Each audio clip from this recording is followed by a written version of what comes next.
سورة الحجرات 36واں پارہ۔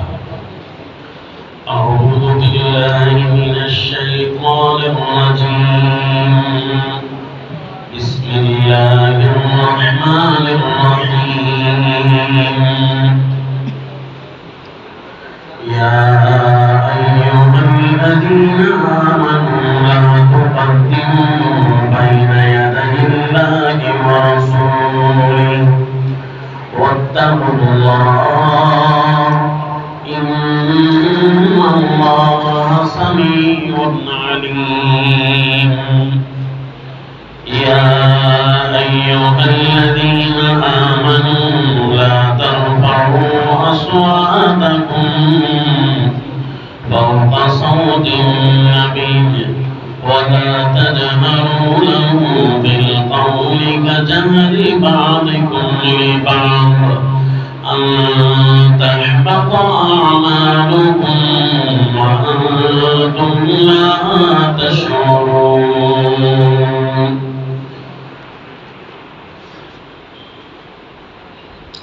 صلی اللہ علیہ النبی الکریم۔ سورۃ الحجرات ابتدائی آیات۔ گزشتہ واقعہ ہم نے سلسلہ قصص النبی صلی اللہ علیہ وسلم میں فتح مکہ کے موضوع پر پڑھا تھا۔ کتاب اللہ کے اشارات اس بارے میں پڑھے تھے۔ سورۃ الفتح کے اندر بھی اللہ کریم نے کامل اور بڑی فتح کی طرف خوشخبری سنائی تھی کہ انا فتحنا لک فتحا مبینا، میرے پیغمبر ہم نے آپ کے لیے فتح مبین کے دروازے کھول دیے ہیں۔ اور جب مکہ کی ریاست بن جاتی ہے، فتح ہو جاتی ہے، اسلام کے زیر سایہ آ جاتی ہے، تو اس کو حجاز مقدس کی بڑی قریہ کہا گیا ہے قرآن میں۔ قریتین عظیم، ان میں ایک مکہ بھی ہے، بہت بڑا شہر ہے، اور پھر اس لحاظ سے بھی اس جگہ کو اہمیت حاصل تھی کہ یہ باقاعدہ مرکز اسلام آ رہا ہے شروع دن سے، انبیاء کا قبلہ رہا ہے، تو یہ جگہ جس کے قابو میں ہو اسے مرکزی کردار نصیب ہوتا ہے۔ چنانچہ جب رسول اللہ صلی اللہ علیہ وسلم نے اپنی ریاست کے قیام کا یہاں بھی اعلان فرما دیا، تو اب یوں سمجھیے حجاز مقدس کی بادشاہی یہ رسول اللہ صلی اللہ علیہ وسلم کے پاس آ گئے۔ اب ایک قوت رہتی تھی، وہ قریب علاقے میں طائف کی قوت ہے، اس کا واقعہ انشاءاللہ پڑھیں گے۔ لیکن آج کے سبق میں دیکھنا ہے کہ جب ایک مملکت قائم ہو جاتی ہے تو یقینی بات ہے وہاں پر اپنے قانون شروع ہو جاتے ہیں۔ جس حکومت نے بھی وہاں پر ڈیرے ڈالنے ہوں وہاں وہ اپنے اپنے قانون بنائے گی۔ تو جب اسلام کی حکومت وہاں آئی تو فتح مکہ کے بعد پہلے جو قانون بنائے گئے عوام کی بھلائی کے لیے، زمین کی بھلائی کے لیے، قیام امن کے لیے، اور اسی طرح ظلم و تشدد کو روکنے کے لیے، ایک دوسرے پر خواہ خواہ کی چڑھائیاں کرنے کے لیے، یہ سارے کے سارے جو جاہلیت عرب کی باتیں مشہور تھی ان کے لیے کوئی ایسی قانون سازی تو کی جاتی کہ جس سے سارے کے سارے اپنے اپنی حیثیت میں بند رہتے، اگر کوئی جرم کرتا تو اس کو باقاعدہ قانون کے مطابق سزا ملتی۔ چنانچہ جب حکومت اسلامیہ قائم ہوتی ہے تو سب سے پہلے قانون کیا بنتا ہے؟ وہ اللہ کریم نے سورہ الفتح کے بعد جو سب سے پہلی سورت یہاں ارشاد فرمائی سورہ الحجرات، اس میں اللہ نے اپنی مملکت اسلامیہ کے قانون ارشاد فرمائے ہیں۔ ان میں سے ایک پہلا قانون یا ایھا الذین آمنوا لا تقدموا کے ذریعے، یعنی جس کو سپریم لا کہتے ہیں، سب سے طاقتور قانون، سب سے بڑا قانون، یہ ریاست اسلامیہ کا سپریم لا ہے۔ کون سا جی؟ چنانچہ ارشاد فرمایا یہ فتح مکہ کے بعد، یعنی ہر اس مفتوحہ ریاست کے بعد جو اسلام کے زیر سایہ آتی ہے اس کے لیے گویا یہ حکم بن گیا ہے کہ جب بھی کوئی مفتوحہ علاقے ہو اس میں یہ قانون جاری کر دو، سورہ الحجرات اس کے لیے آتی ہے قوانین لے کر، تو ان میں سے سب سے پہلا اور بڑا قانون جو ہے وہ یہ ہے، فرمایا اعوذ باللہ من الشیطان الرجیم بسم اللہ الرحمن الرحیم یا ایھا الذین آمنوا لا تقدموا بین یدی اللہ ورسولہ واتقوا اللہ ان اللہ سمیع علیم۔ اے ایمان والوں، جب تمہیں اللہ نے علاقے نصیب کر دیے ہیں، ہونا تو یہ چاہیے کہ جب اللہ نے تمہیں سانسیں دے دی ہیں، سانس دینے والا کون ہے جی؟ اللہ۔ اللہ کریم اگر چاہیں تو اس سانس کو روک لے۔ یہ سانس لینا اور سانس نکالنا یہ ایک ایسی طاقت ہے جس کی آج تک دنیا والوں کے پاس کوئی دوائی نہیں ہے۔ یعنی یہ جو انسانی جسم کے اندر آکسیجن جاتی ہے سانس کھینچنے کے ذریعے، پھر آکسیجن باہر نکلتی ہے سانس نکالنے کے ذریعے، یہ کہ فضا میں آکسیجن موجود ہے۔ اب اس کو اگر یہ جسم لینا بند کر دے تو دنیا کے پاس طاقت نہیں ہوتی کہ اس کی آکسیجن یہ جسم استعمال کیسے کرے۔ وہ کہتے ہیں کہ سانس بند ہو گئی ہے، بندہ مر گیا ہے جی۔ تو جب اللہ کوئی علاقہ دے دے، حتیٰ کہ اللہ اپنے جسم پر فتح دے دے، حتیٰ کہ اللہ سانس کی قوت دے دے، تو اس وقت سے اپنے اوپر یہ قانون لاگو کرنا شروع کر دو۔ سانس پر فتح ہے تو یہ قانون ہے، جسم پر فتح ہے تو یہ قانون ہے، گھر پر اللہ نے اگر طاقت دی ہے تو یہی قانون ہے، اپنی دکان پر، اپنے محکمے میں، حتیٰ کہ پورے شہر اور ملک میں اللہ نے اگر طاقت دے دی ہے تو پھر اللہ کے ساتھ طاقت آزمانا نہیں بلکہ اللہ کا پہلا قانون لاگو کر دینا۔ کون سا جی؟ فرمایا یا ایھا الذین آمنوا، اے ایمان والو، لا تقدموا بین یدی اللہ ورسولہ، نہ تم آگے بڑھنا اللہ اور اس کے رسول سے، اللہ کے حکم کے آگے نہ بڑھنا۔ یعنی اس ملک کا پہلا اور سپریم لا یہ ہوگا، پہلا قانون یہ ہوگا، اللہ اور اس کے رسول کی مرضی کے علاوہ کوئی کام نہیں ہوگا۔ یہ اس ملک کا پہلا قانون ہے، لا تقدموا بین یدی اللہ ورسولہ واتقوا اللہ ان اللہ سمیع علیم۔ اب یہاں میں آپ کو شیطان کی ایک شرارت سناؤں کہ شیطان اپنا نورانی ہتھیار کیسے استعمال کرتا ہے۔ مثلا کسی علاقے والوں کو کہہ دیتا ہے کہ آپ کی حکومت تو جی اسلامی حکومت ہے، جتنے بھی ہمارے زمین پر اس وقت 200 کے قریب یا جتنے بھی ممالک چل رہے ہیں، اسلامی ممالک نام کے ہوں یا کچھ کام کے ہوں، تو بھائی یہ ان میں اسلامی حکومت رائج ہے نہیں، مسلمانوں کی حکومت ہے۔ کیوں جی؟ ان کا نظریہ یہ ہے کہ اللہ اور اس کے رسول کی مرضی کے علاوہ کوئی مرضی نہیں ہوگی، تو جس بھی ملک کے اندر یہ قانون جاری ہو وہ مسلمانوں کا ملک ہے۔ اب ان کے بے شک وہ کچھ بھی کرتے رہے، ان کو ٹائٹل پر یہی لکھ دینا ہے کہ اللہ اور اس کے رسول کی مرضی چلے گی۔ مثلا جمہوری ملک کے اندر بھی شیطان نے پٹی پڑھا دی ہے کہ تم صرف یہ کہتے رہو کہ ہمارے ہاں صرف اور صرف جو بڑا قانون ہے، جو سپریم لا ہے، وہ یہی ہے، لا تقدموا بین یدی اللہ ورسولہ، اللہ اور اس کے رسول کے آگے ہم نہیں بڑھیں گے۔ لیکن یہ کام تم آواز لگا کر جمہوری طریقے سے آگے آؤ، یہ عوام کی رائے لے کر تم آگے آؤ۔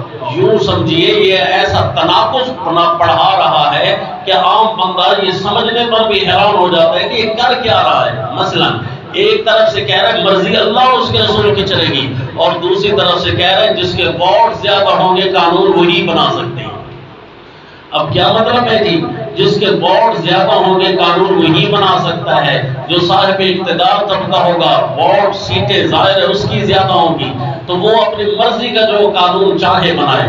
تو لوگ کہتے ہیں ٹھیک ہے نا جی، اس کو اسلامی جمہوریت کہتے ہیں۔ کیا کہتے ہیں جی؟ ایک ہے مغربی جمہوریت اور ایک ہے اسلامی جمہوریت۔ یہ دھوکہ آپ نے نوٹ کرنا ہے ان لوگوں کا، یہ کتنا بڑا آپ کو دھوکہ دے رہے ہیں۔ مغربی جمہوریت میں کیا ہے کہ لوگوں کی مرضی چلے گی، پارلیمنٹیرین کی مرضی چلے گی، جو پارلیمنٹ میں بیٹھے ہیں لوگ ان کی مرضی چلے گی. یہ کیا ہے جی؟ شیطان کہتا ہے یہ ہے مغربی جمہوریت. اور اسلامی جمہوریت یہ ہے کہ سارے مسلمان مل کر یہ مشورہ کریں گے کہ اللہ اور اس کے رسول کا یہ قانون ہے، لہذا اسی قانون کو لاگو کر دو. یہ اسلامی جمہوریت ہو گئی. یہ تو حلال شے ہے، یہ تو پاک شے ہے. یہ شیطان کا دھوکہ یاد رکھنا. گویا یہ دوسرے لفظوں میں یہ کہنا چاہتا ہے کہ یہ جو مسلمان ہیں نا، یہ اللہ اور اس کے رسول کا قانون براہ راست نہیں چلا سکتے، بلکہ ان کو بھی ووٹنگ کرنی پڑے گی. کتاب اللہ اور سنت رسول اللہ پھر بھی ووٹنگ کتابیں ہیں. اگر تمہارے ووٹ اتنے زیادہ ہو گئے کہ اللہ اور اس کے رسول کا قانون چلانا ہے تو چلے گا. اگر تمہارے ووٹ زیادہ نہ ہوئے تو پھر وہ والا قانون نہیں چلے گا. مثلا اگر ووٹ زیادہ ہو گئے کہ شراب حرام ہے تو تب شراب حرام ہوگی، لیکن اگر ووٹ زیادہ نہ ہوئے تو شراب حرام نہیں ہوگی. جو کہ آج تک مسلم ممالک کے اندر شراب حرام نہیں ہے بہت سارے. کیوں جی؟ کہ قانون میں ووٹنگ زیادہ نہیں ہو رہی اس بات پر. انا للہ و انا الیہ راجعون. تو اب اس کو اسلامی اور پاک جمہوریت کہہ سکتے ہیں. یہ تو اسی طرح کسی شے کے ساتھ اسلام کا نام بڑھا دو تو بس وہ اسلامی بن جائے گی. اسلامی ڈھول، اسلامی شراب، تو کیا وہ پاک ہو جائے گی اسلام کا نام ویلڈ کرنے سے؟ تو حرام حرام رہتا ہے، چاہے اس کے ساتھ اسلام کا نام ویلڈ کرو یا نہ کرو. تو یہ جو جمہوریت ہے نا، یہ آئین خدا کے مقابلے میں ایک قانون سازی ہے، ایک آئین ہے جو اللہ اور اس کے رسول کے مقابلے میں ایک نیا دین بنایا گیا ہے، اور اس کی تردید کے لیے اللہ نے کئی صورتیں نازل کی ہیں. تو کوئی بھی مذہب ہو، اچھا ہو برا ہو، دنیا کی نگاہوں میں کوئی مذہب نہیں چل سکتا. ان الدین عند اللہ الاسلام. اللہ کے نزدیک صرف اور صرف اسلام دین ہے. جمہوریت بھی ایک دیانت ہے، ایک دین ہے. اس دین کے مقابلے میں یہ دین اسلام کے مقابلے کی ایک دیانت ہے. جتنی بھی دیانتیں ہیں لیظہرہ علی الدین کلی، ہر قسم کی دیانت، ہر قسم کے دین پر اسلام نے غالبانہ ہے. تو لہذا یہ دھوکے میں صرف ہمارے دستور کی کتاب کے ٹائٹل پر یہ لکھ دو کہ لا تقدموا بین یدی اللہ ورسولہ، اطیعوا اللہ واطیعوا الرسول، اور اگلے صفحوں پر جمہوریت کے بھی راہیں نکالو. تو اس کا مطلب تو یہ تناقض پڑھا رہے ہو کہ قانون اسلام کا تو چلے گا، لیکن جب تک سارے متفق ہوں گے تو چلے گا، اگر سارے متفق ہوں گے تو نہیں چلے گا. تو یہ بالکل چل رہا ہے اسی طرح. اسی لیے زنا بالرضا یہاں حرام نہیں ہے، شراب یہاں حرام نہیں ہے، سود باقاعدہ طور پر یہاں حرام نہیں چل رہا. کیوں جی؟ ابھی تک اس پر ووٹنگ زیادہ نہیں ہوئی، اور اگر ووٹنگ ہوگی تو تب. تو اس کا مطلب یہ ہے اللہ کا قرآن بھی ووٹوں کا محتاج ہے. جب تک کہ زیادہ بندے نہ ہوں اس وقت تک قرآن ملک میں نہیں چل سکتا. انا للہ و انا الیہ راجعون. لہذا یہ دھوکہ نہ دو کہ ایک ہوتی ہے مغربی جمہوریت اور ایک ہوتی ہے اسلامی جمہوریت. اور افسوس سے کہنا پڑتا ہے کہ یہ قانون اور سبق اور شیطانی پڑھانے والے بھی کچھ ملا ازم کی طرف منسوب ہو گئی ہیں. یعنی کچھ علماء ہیں جنہوں نے یہ شیطانی پٹیاں پڑھائی ہیں. یاد رکھنا وہ علماء نہیں ہیں، بلکہ وہ علماء کی شکل میں شیطان آئے ہوئے ہیں. تو یہ تو آ سکتے ہیں. اگر علماء کی شکل میں شیطان آ جائے تو کیا خیال ہے وہ علماء اس میں بدنام ہوں گے؟ تو واقعی یہ پٹیاں یہود و نصارہ کے ملمنڈوں نے ان کو پڑھائی ہیں. وہی تھے اسلام کے ٹھیکیدار بن کر آئے، وہی بن کر آئے شیخ الاسلام بھی، وہی بن کر آئے فقیہ حرم بھی، وہی بن کر آئے مفتیان اعظم بھی.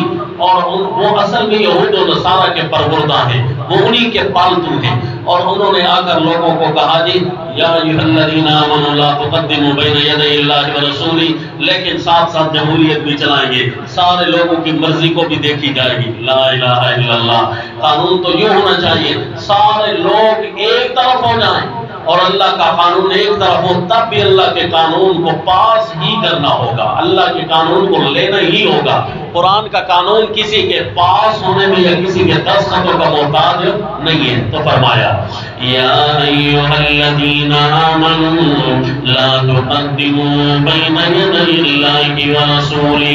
فتح مکہ کا سبق سن کر آپ خوش ہوئے نا، اس کا یہ مطلب نہیں ہے کہ فتح مکہ ہو گیا اب آرام سے بیٹھ جائیں. نا جی نا، جب مکہ فتح ہو جائے، مومنوں کو فتوحات مل جائے، ذرا سے بھی طاقت مل جائے، اب تو آپ کو کام کرنے کا موقع ملا ہے. اب تو آپ جیل سے آزاد ہوئے، اب آؤ اللہ کے دین کو قائم کرنا شروع کر دو۔ پہلا کام یہ کرو، اللہ اور اس کے رسول کی مرضی کے علاوہ کچھ نہیں چلے گا۔ یہ دعویٰ کرنے میں آپ سچے ہوں گے یا جھوٹے ہوں گے؟ اگر آپ سچے ہیں تو پھر اس کا نشانی یہ ہوگی کہ آپ کے اپنے وجود پر اسلام لاگو ہوگا۔ اگر آپ اسلامی نظام کے حامی ہیں اور آپ کے اپنے گھر میں اسلام نہیں ہے تو پھر اس کا مطلب ہے یہ نعرہ لگانے میں جھوٹ چل رہا ہے۔ اگر آپ کہتے ہیں کہ اسلامی نظام کے ہم قائل ہیں، اقامت الدین کے قائل ہیں، اور رشتے مشرکوں کے ساتھ ہو رہے ہیں، کتاب اللہ کے صاف مخالف، تو اس کا مطلب ہے یہ اعلان جھوٹا ہے۔ انا للہ و انا الیہ راجعون، اس اعلان میں تم جھوٹے ہو، کیونکہ جب منافق یہی کہتے تھے نشہد انک لرسول اللہ واللہ یعلم انک لرسولہ واللہ یشہد ان المنافقین لکاذبون، جو صرف زبانی جمع خرچی رکھے اور کہیں اللہ اور اس کے رسول سچے ہیں، اور اپنے کردار سے، اپنے افعال سے، اپنے گھروں میں، اپنے نجی محفلوں میں اللہ اور اس کے رسول کی بات نہیں چل رہی، تو سمجھو یہ نعرہ لگانے میں بندہ جھوٹا ہے۔ تو آپ سچے ہیں یہ نعرہ لگانے میں کہ جی سچا بننا ہے؟ کیا بننا ہے جی؟ سچا۔ اللہ اور اس کے رسول کا نظام ہم لاگو کرنا چاہتے ہیں۔ جو سچا ہے، اپنا نام اللہ کے دین میں لکھوانا چاہتا ہے، تو آج ہی سے تہیہ کرے کہ میں نے کسی حرام کا ارتکاب نہیں کرنا، میں نے کسی بھی نافرمانی کو ٹچ تک نہیں کرنا۔ مجھ سے کمزوریاں ہوگی، کوتاہیاں تو ہیں، بندہ ہے جی، کمزور ہے، لیکن اپنے جیتے جاگتے اپنی طاقت سے انشاءاللہ یہ کام ہونے نہیں دوں گا۔ اگر کوئی مجھ سے بھول چوک ہو بھی گئی تو میں اللہ سے معافی مانگوں گا۔ تو پہلا قانون کیا ہے جی؟ یا ایھا الذین آمنوا لا تقدموا بین یدی اللہ ورسولہ واتقوا اللہ ان اللہ سمیع علیم۔ اللہ سے ڈرتے رہنا، اللہ کی نافرمانی سے بچتے رہنا، اللہ اور اس کے رسول کے آگے قدم نہ رکھنا، اللہ اور اس کے رسول کی باتیں لاگو کرتے رہنا، آرام سے بھی نہ بیٹھنا، خاموشی سے بھی نہ بیٹھنا، اور چلتے رہنا۔ پھر کیا ہوگا جی؟ فتح مکہ کے بعد میں نے آپ کو سورہ نصر پڑھائی تھی، کیا جی؟ اذا جاء نصر اللہ والفتح ورأیت الناس يدخلون فی دین اللہ افواجا، جب اللہ کی مدد آئے گی، جب اللہ کی مدد شامل حال ہوگی، اور جب فتح ہو جائیں گے علاقے، وَرَأَيْتَ النَّاسَ يَدْخُلُونَ فِي دِينِ اللَّهِ أَفْوَاجًا، وہی لوگ جو آپ پر تانے مار رہے تھے اسلام کی وجہ سے، وہ دین میں فوج در فوج داخل ہونا شروع ہو جائیں گے۔ اس کا مطلب ہے اللہ کی مدد آ جائے، فتح آ جائے، بس لوگوں میں دین کی کثرت کرنی شروع کر دو۔ لوگ دین کے پیاسے ہیں، وہ انشاءاللہ بھاگ کر آئیں گے۔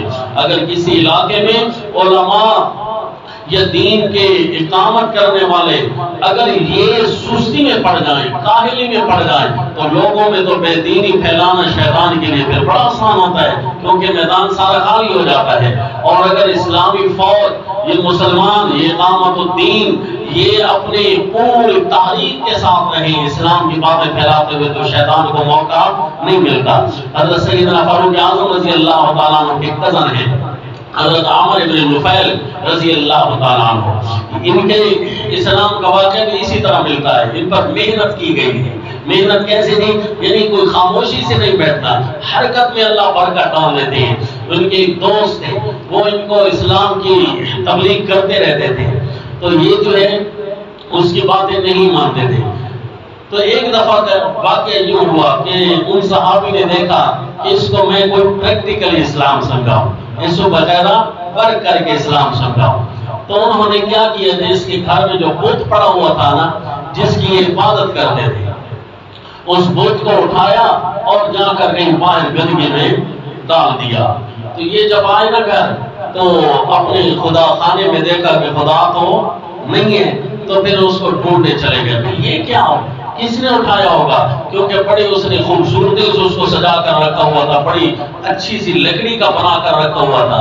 چنانچہ باہر گئے اس کو ڈھونڈنے کے لیے، تو کیا دیکھتے ہیں کہ چلتے چلتے تھک ہار کر واپس آ رہے ہیں، تو گندگی کے ڈھیر پر وہ پڑا ہوا مل گیا۔ تو بڑی حیرت ہوئی، بڑا اٹھایا، گھر آئے، نہایا دھلایا، اس کو صاف کیا اور اس کے سامنے ہاتھ باندھ کر کھڑے ہو گئے کہ پتہ نہیں آپ کی کس نے گستاخی کی ہے جی، مجھے کم از کم آپ بتائیں، میں معافی مانگتا ہوں، میں معذرت کرتا ہوں اس کی طرف سے، جتنے منہ اتنی باتیں، چلتا گیا جی۔ تو صحابی جب دوسرے دن تشریف لائے کہ پھر اس نے یہ ڈرامہ بنا رکھا ہے، نیا دھو دھا کر اس نے رکھا ہے، تو انہوں نے چپکے سے اٹھایا اور پھر جا کر گندگی میں پھینک دیا۔ تو وہ جب واپس آئے اس نے دیکھا تو آج پھر نہیں ہے، تو پھر ڈھونڈنے چلتا ہوں۔ تو اس نے کہا بھی لگتا ہے کہاں سے ڈھونڈوں، یہ کہاں سے ملتی ہیں یہ چیزیں؟ تو لہٰذا وہ چلا گیا گندگی کے ڈھیر پر، تو واقعی وہ پڑا ہوا ملا، کیونکہ یہ چیزیں جہاں سے ملتی ہیں۔ تو چنانچہ وہ اٹھا کر لایا، بڑی اس کی جو ہے نا خاطر مدارت، بڑا رویا دھویا، بڑا دھو دھا کر کھڑا کیا کہ پتہ نہیں آپ کے ساتھ یہ زیادتی کون کرتا ہے، یہ لے تلوار، اگر آپ ناراض ہیں مجھ سے، مجھے نہیں بتاتے تو یہ تلوار لے لے، تلوار بھی گلے میں لٹکا دی، تلوار لے کر اس کا خود علاج کر دینا جو آپ کی یہ گستاخی کرنے آتا ہے۔ تو صحابی جب تیسرے دن تشریف لائے، دیکھا کہ آج تو نیا سسٹم ہے، آج تو تلوار بھی لٹک رہی ہے، چنانچہ تلوار کے ساتھ اس کو اٹھا لیا اور ایک مرا وہ کتا پڑا ہوا تھا تو اس کے ساتھ باندھ کر گندگی کے کنویں میں جا کر پھینک دیا، کیونکہ اس نے بھی تو گلے میں تلوار لٹکائی تھی، تو انہوں نے بھی اس سے مقابلے میں دوسرا کام کر دیا۔ دیکھا جی حرکت میں برکت ہے۔ تو پھر وہ تشریف لائے صحابی، جب انہوں نے یہ کام کیا تو پھر وہ جب دیکھا اس نے کہا پھر خدا نہیں ہے، تو چنانچہ پھر چلا گیا۔ پھر کہاں سے جی، آج تو گندگی کے ڈھیر سے بھی نہیں مل رہا، چنانچہ اس کو ایک غیر آباد کنویں میں کتے کے ساتھ بندھا ہوا، مرے ہوئے کتے کے ساتھ یہ مل گیا۔ چنانچہ بڑی اس کو حیرت ہوئی، بڑا افسوس ہوا، دکھ لگا، چنانچہ اٹھایا اس کو اور صاف شفاف کر کے اس کے سامنے ہاتھ مانگ کر پھر کھڑا ہو گیا کہ جی آپ کے ساتھ یہ زیادتی کون کرتا ہے؟ پتہ نہیں، نہ آپ مجھے بتاتے ہیں نہ آپ خود اس کا علاج کرتے ہیں، یہ کیا آپ نے؟ بالآخر منتیں کرتے کرتے جب تھکانا تو دوسری طرف سے ایمان کی چنگاری بھی لگی ہوئی تھی، صحابی کی محنت بھی تو لگی ہوئی تھی۔ بالآخر کہنے لگا لگتا یہ ہے کہ میرا دوست سچ کہتا ہے، تو کر کچھ نہیں سکتا، اگر تو کچھ کر سکتا ہوتا تو کم از کم علاج تو کرتا۔ اُفِّل لِمُلْكَكَ إِلَٰهًا مُسْتَدًا الْآنَ فَتَّشْنَاكَ عَنْ سُوءِ الْغَمَنِ، تیرے الہ ہونے پہ تف ہے، تَاللَّهِ لَوْ كُنْتَ إِلَٰهًا لَمْ تَكُنْ أَنْتَ وَكَلْبٌ وَسْطَ بِئْرٍ فِي قَرَنٍ، اللہ کی قسم اگر تو الہ ہوتا تو کتے کے ساتھ بندھا ہوا تو نہ پڑا ہوا۔ اپنے الہ کو اٹھایا اور اسی تلوار کے ساتھ توڑ پھوڑ کر نیچے پھینک دیا اور رسول اللہ صلی اللہ علیہ وسلم کی خدمت میں حاضر ہو کر مسلمان ہو گئے، شرف صحابیت سے مالا مال ہو گئے۔ کہتے تھے اتوب الی اللہ مما مضی واستنقذ اللہ من نارہ واثنی علیہ بنعمائہ الہ الحرام واستارہ فسبحانہ عدد الخاطئین وقدر السماء ومقدارہ۔ میں نے اللہ کی کتنی نافرمانیاں کی ہیں، کتنی میں نے شرکیات کیا ہیں، کتنی میں نے کفریات کیا ہیں، اگرچہ میرے گناہ زیادہ ہیں لیکن میرا اللہ مجھے بخش دے گا۔ اتوب الی اللہ مما مضی واستنقذ اللہ من نارہ، جتنی بھی پیچھے باتیں گزر گئی میں ساروں سے توبہ طلب ہوتا ہوں اور اللہ سے اس کے آگ سے بچنا مانگتا ہوں۔ تو یہ صحابی تھے، انہوں نے کتنا کام کیا، کوشش کی، یعنی ہمیں بیٹھنا نہیں ہے انشاءاللہ، کہیں انشاءاللہ ہمیں کچھ نہ کچھ تحرک کو لگائے رکھنا چاہیے، جتنا اللہ ہمت دے۔ ضروری تو نہیں ہے کہ آپ نے بتوں کو توڑنا نہ ملے تو آپ خواہ نہیں توڑنے جائیں گے، جی نہیں، جتنی اللہ ہمت دے، جتنی طاقت دے، اپنے آپ کو بھی، بیک اپ کو بھی مضبوط رکھنا ہے۔ لا تلقوا بأیدیکم الی التہلکہ، لیکن جا کر کبھی موقع ملے تو موقع کو ضائع بھی نہیں کرنا۔ سیدنا ابراہیم علیہ السلام و تسلیم نے بھی ان جھوٹے خداؤں کو توڑا تھا، تو جب بھی اللہ موقع دے، جتنا بھی موقع دے تو آگے بڑھتے رہنا۔ اذا جاء نصر اللہ والفتح، اگر اللہ کی مدد اور فتح تمہارے ساتھ ہے نا تو پھر انشاءاللہ لوگوں کے دین میں داخل ہونے کا سبب بنیں گے۔ اس کی وجہ یہی ہے کہ یہ فتوحات اس لیے ہوتی ہے کہ ہم نے اللہ کی زمین کو پاک کرنا ہے اور اللہ کی زمین پر اللہ کی مرضی لاگو کرنی ہے، اللہ کی زمین پر اللہ کا نظام لاگو کرنا ہے۔ جس طرح کہ میں نے آپ کو سیدنا سلیمان علیہ السلام و تسلیم کے واقعے میں بتایا تھا وہ کہ سیدنا سلیمان علیہ السلام فرماتے ہیں کہ ہماری کسی جگہ بھی لشکر کشی ہوتی ہے اس کا کیا مطلب ہوتا ہے؟ ہم اپنی کرسی کے لیے تو یہ کام نہیں کرتے، بلکہ ہم تو اسی لیے کرتے ہیں تاکہ اللہ کی زمین پر اللہ کا نظام لاگو ہو جائے۔ اگر کسی علاقے میں اللہ کی زمین پر اللہ کا نظام لاگو ہے تو ہم مقام اس علاقے کی چھیڑ چھاڑ بھی نہیں کرتے۔ ہمیں کیا ہے کون حکومتیں کر رہا ہے اور کون نہیں کر رہا۔ ایک دم پھر وہ منظر دیکھ لیجیے کہ سیدنا سلیمان علیہ السلام کیا ارشاد فرما رہے ہیں۔ سیاست اسلامیہ کا بہادر ترین خطوط میں سے خط ہے، چنانچہ فرمایا إِنَّهُ مِن سُلَيْمَانَ وَإِنَّهُ بِسْمِ اللَّهِ الرَّحْمَنِ الرَّحِيمِ أَلَّا تَعْلُوا عَلَيَّ وَأْتُونِي مُسْلِمِينَ۔ سورۃ النمل آیت نمبر 31۔ سیدنا سلیمان علیہ السلام فرماتے ہیں وہ ملک سبا والوں کو خط لکھا تھا نا، جن کے بارے میں ہدہد پرندے نے آ کر رپورٹ دی تھی وہ جی سورج کی عبادت کرتے ہیں۔ تو اللہ کے پیغمبر نے خط میں اپنے تعارف کے بعد 2 جملے لکھے۔ ایسا باروب خط تھا کہ ان 2 جملوں سے پورا ملک کی تبدیل ہو گیا۔ آپ نے 2 جملے کون سے لکھے؟ پہلا جملہ دعوت کا، دوسرا جملہ وارننگ کا۔ پہلا دعوت کا جملہ یہ تھا، فرمایا تعارف یوں تھا إِنَّهُ مِن سُلَيْمَانَ، اور دوسرا جملہ دعوت کا إِنَّهُ بِسْمِ اللَّهِ الرَّحْمَنِ الرَّحِيمِ۔ اصل تو یہ ہے کہ اللہ کے ناموں میں برکت ہے، سورج کے کاموں میں برکت نہیں۔ وہ اللہ ہے جو رحمان ہے، جو رحیم ہے۔ نہ سورج کی مہربانیوں سے کام چلتا ہے، نہ سورج کے کسی کے کھڑا اور کھوٹا کرنے سے کام چلتا ہے، بلکہ سورج بھی اللہ کی رحمتوں سے چل رہا ہے، سورج بھی اللہ کی مرضیوں سے چل رہا ہے۔ إِنَّهُ بِسْمِ اللَّهِ الرَّحْمَنِ الرَّحِيمِ۔ یہ دعوت دے کر آپ نے پھر وارننگ کا جملہ لکھا اللہ تعالی علیہ، میں آ رہا ہوں اللہ کی زمین پر اللہ کا نظام نافذ کرنے کے لیے، کیونکہ اللہ نے جتنی بھی زندگی دی ہے اللہ کرے یہ ہماری زندگی ضائع نہ ہو، دن قیامت ہمیں افسوس نہ ہو آپ فلاں گھنٹہ ہمارا ضائع ہوا، فلاں لحظہ ہمارا ضائع ہوا، فضولیات میں گرا پڑا۔ تو یہ کہو انشاءاللہ موبائل کی فضولیات میں اپنے قیمتی اوقات کو ضائع نہیں ہونے دیں گے۔ آج بندہ تھک جائے تو سو جائے، اگر نہیں تھکا ہوا تو اٹھ کر کوئی نہ کوئی دین کا کام سوچے۔ میرے پاس لمحات تھوڑے ہیں، میں کوئی نبیوں سے اچھا تو نہیں آ گیا کہ نبیوں کے پاس جتنے لمحے تھے وہ اللہ کی زمین پر اللہ کا نظام نافذ کرنے میں اپنی وسعت کے مطابق کام کرتے تھے، لہذا مجھے بھی چاہیے کہ اپنی وسعت کے مطابق کوئی نہ کوئی کام سوچوں، کوئی نہ کوئی کام کروں۔ ربنا اتمم لنا نورنا واغفر لنا انک علی کل شیء قدیر۔ تو اللہ کریم روشنیاں دیں گے، اللہ کریم کام دیں گے، لائق عمل اللہ نصیب فرما دیں گے۔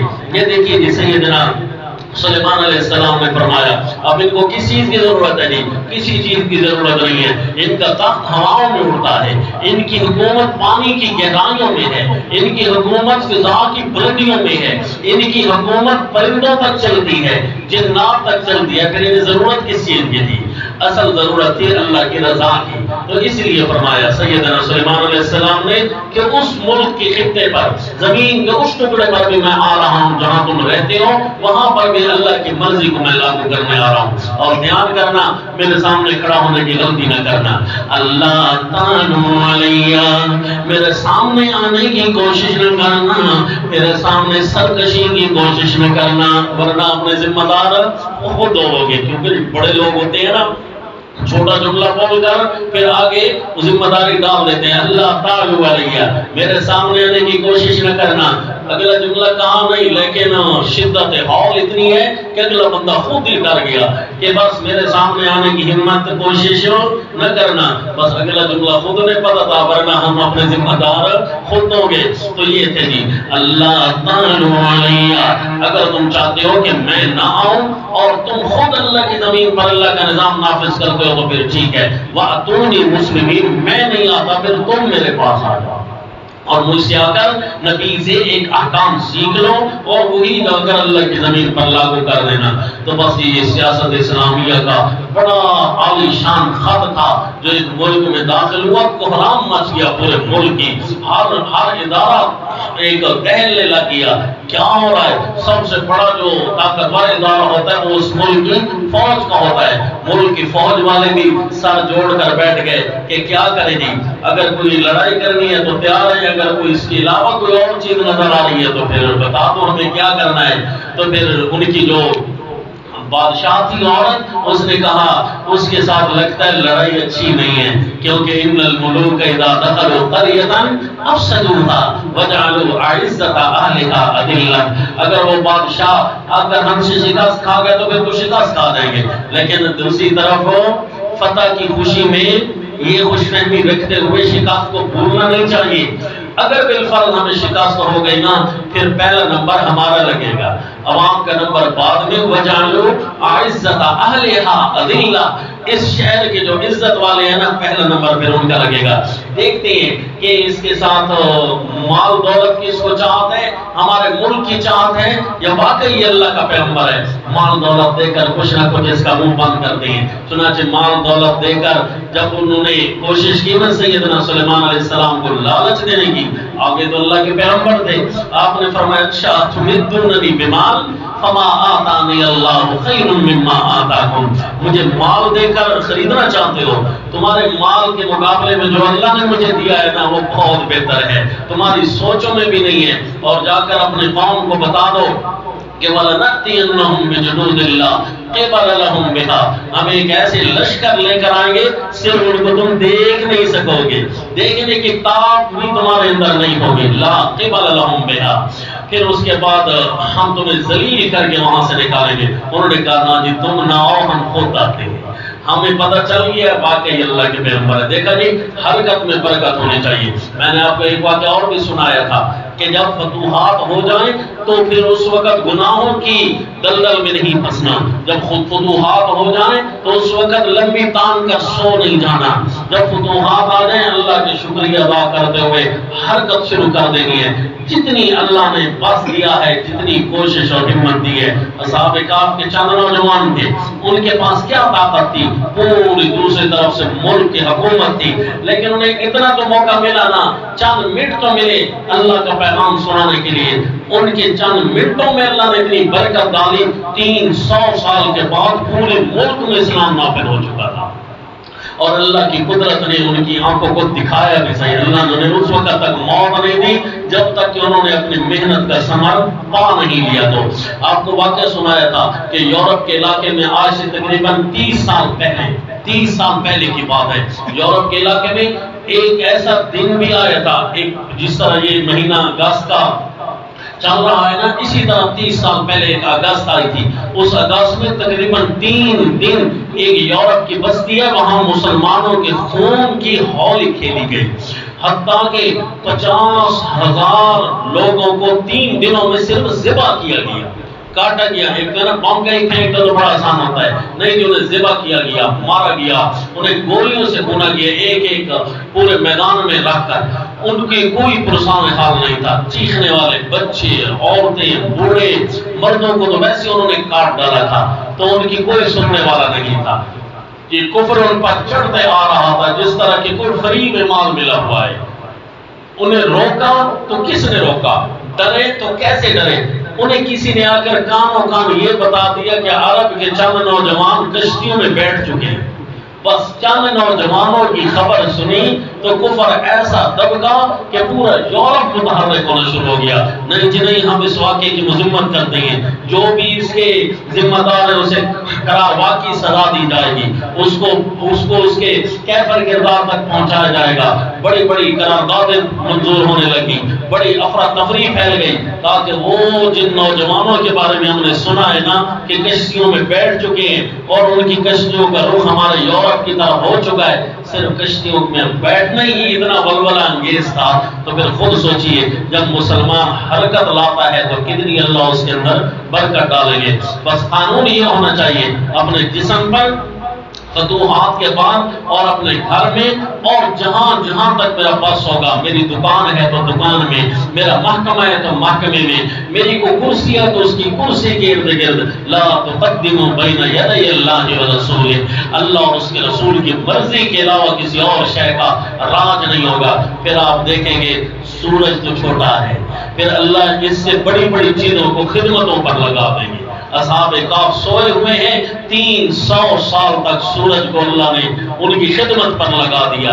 اذا طلعت تزاور عن كهفهم ذات اليمين واذا غربت تقرضهم ذات الشمال وهم في فجوة منه۔ یہ کائنات پوری اللہ اس کے محور میں گھمانا شروع کر دیتے ہیں، اور اگر یہ لوگ سارے کے سارے نافرمان بن جائیں تو اللہ اس زمین کے اوپر چلنے والی چیزوں کو بھی ختم کر دے گا۔ پیدا تو تمہاری خدمت کے لیے کی تھی، والذی خلق لکم ما فی الارض جمیعا، تمہارے فائدے کے لیے پیدا کی تھی۔ ولو یؤاخذ اللہ الناس بظلمهم ما ترک علی ظہرها من دابہ، اگر اللہ ان لوگوں کو ان کے شرک، کفر اور ظلم کی وجہ سے پکڑ لینا، پھر زمین پر اور بھی چلنے والی کوئی چیز اللہ نہیں چھوڑے گا، کیونکہ اللہ نے پیدا تو سب کچھ تمہارے لیے کیا ہے۔